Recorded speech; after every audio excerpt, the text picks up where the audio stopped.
शक्ति छ तर अब मान्छेलाई जे माग्ने त्यो पुरा गरिदिन्छ भने चाहिँ आफूलाई केही तकलिफ परेको छ बोलेर सैलुङको धर्मदार हो ल धर्मात्मै हुनुहुँदो रहेछ। सम्पूर्णमा नमस्कार। तिहार बिदाको अवसरमा आफ्नै मातृभूमि दोलखाको कालिन्चोक र सैलुङ भ्रमणमा हामी 7 जनाको टोली काठमाडौँबाट प्रस्थान गर्यौं।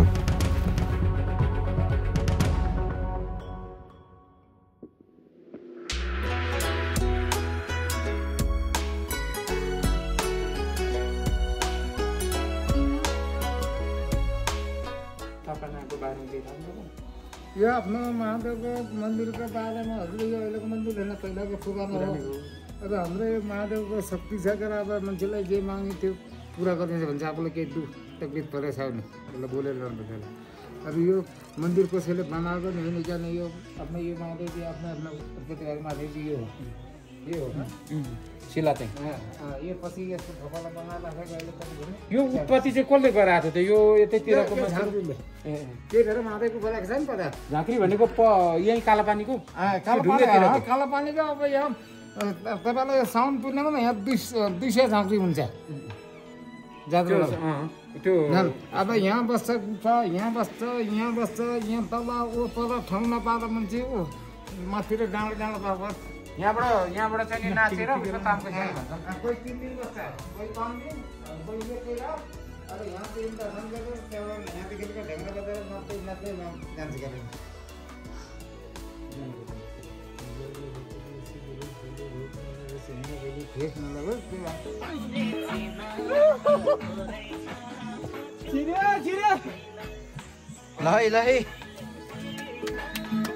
ल है धर्मद्वारमा हाम्रो ध्रुवदाई आउँदै हुनुहुन्छ। ल है के छ अब अवस्था? यो सैलुङको धर्मद्वार हो ल धर्मात्मै हुनुहुँदो रहेछ।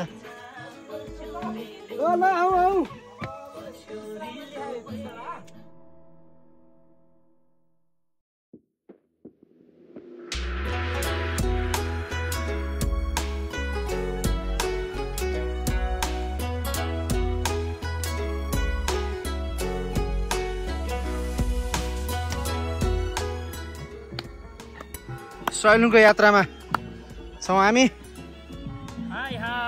उकालो बाटो राम्रै छ, मुटुको धड्कन बढिरहेको छ, श्वास बढिरहेको छ, धड्कन बढिरहेको छ तिम्रो यादमा।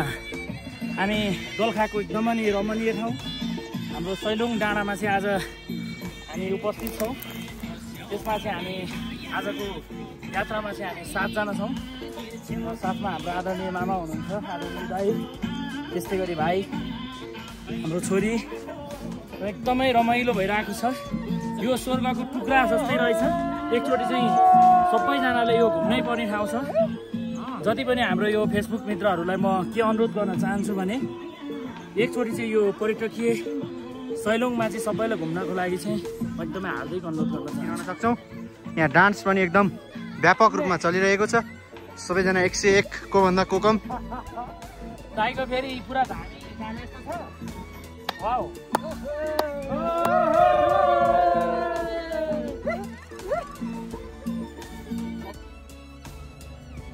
उकाली यात्रामा पसिना पुस्दै नाच्दै गाउँदै रमाइलो गर्दै प्राकृतिक वातावरणलाई नजिकैबाट निहाल्दै हामी निरन्तर गन्तव्यतर्फ अगाडि बढिरहेका छौँ।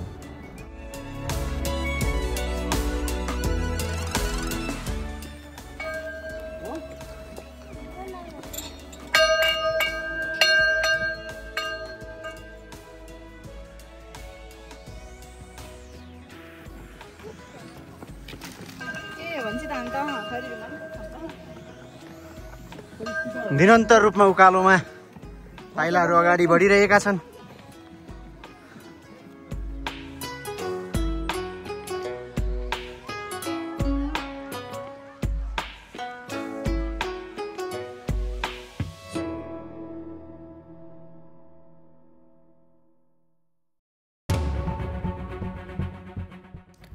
सय थुम्के सैलुङ डाँडाबाट देखिने मनमोहक दृश्य जसले कसको मन नलोभ्याउला।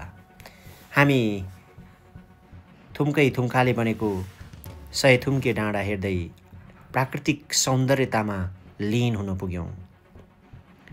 यहाँको वातावरण नै यस्तो लाग्थ्यो मानौ त्यो एउटा स्वर्गको टुक्रा नै हो।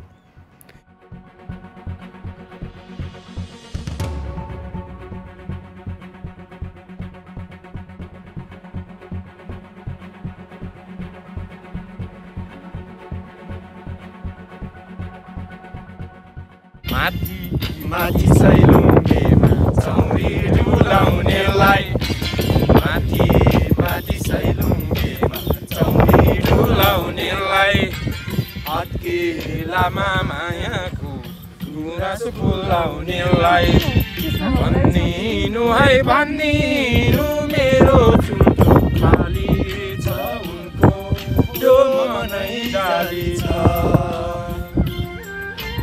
भनिनु है भनिनु मेरो खाली छ उनको त्यो मनै जाली छ। पहिलो दिनको सैलुङ भ्रमण सकेर हामी चरिकोटमा बास बस्यौँ भने दोस्रो दिन सबेरै कालिन्चोकको लागि प्रस्थान गऱ्यौँ।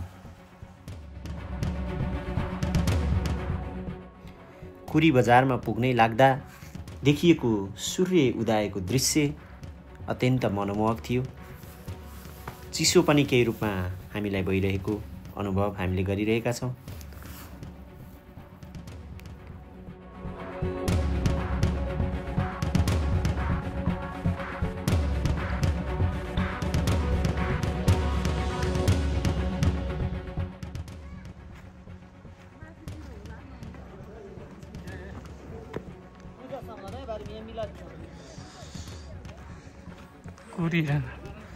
कुरी भिलेज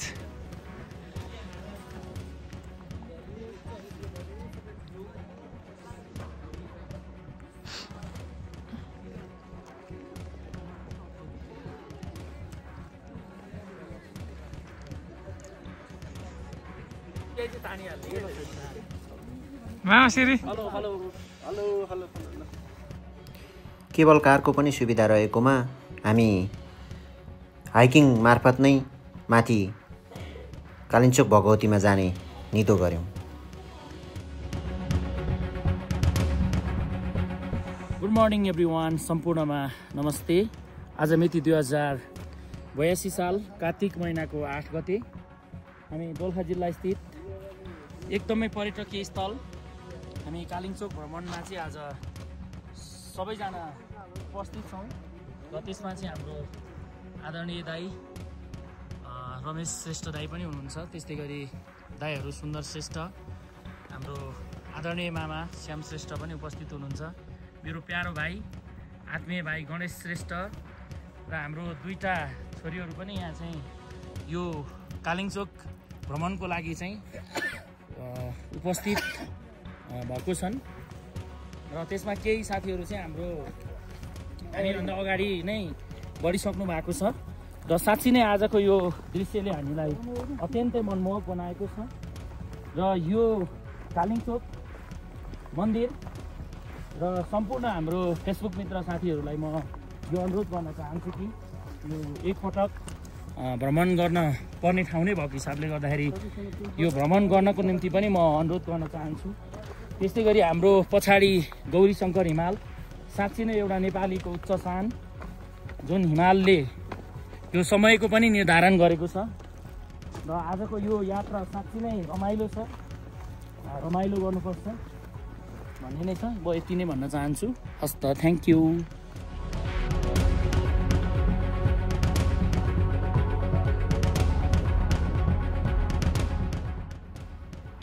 कालिन्चोक भगवती माई समुद्री सतहबाट 3842 मिटरको उचाइमा रहेको छ। यो हामी सबैको आस्थाको धरोहर हो।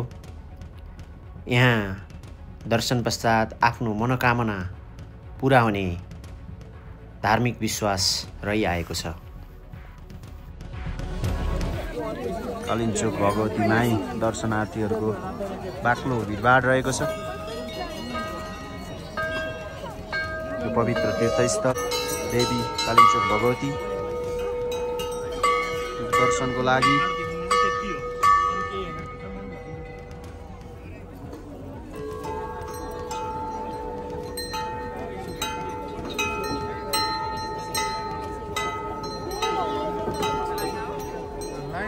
सरेन त्यो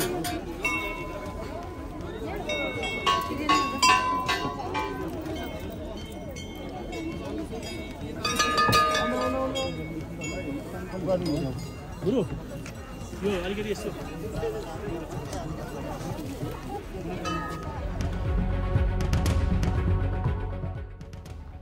यसरी काठमाडौँबाट मोटरसाइकलमा सैलुङ र कालिन्चोकको 2 दिन 1 रातको भ्रमण सकेर हामी खरीढुङ्गाको मनोरम दृश्य हेर्दै पुनः काठमाडौँको लागि प्रस्थान गऱ्यौँ।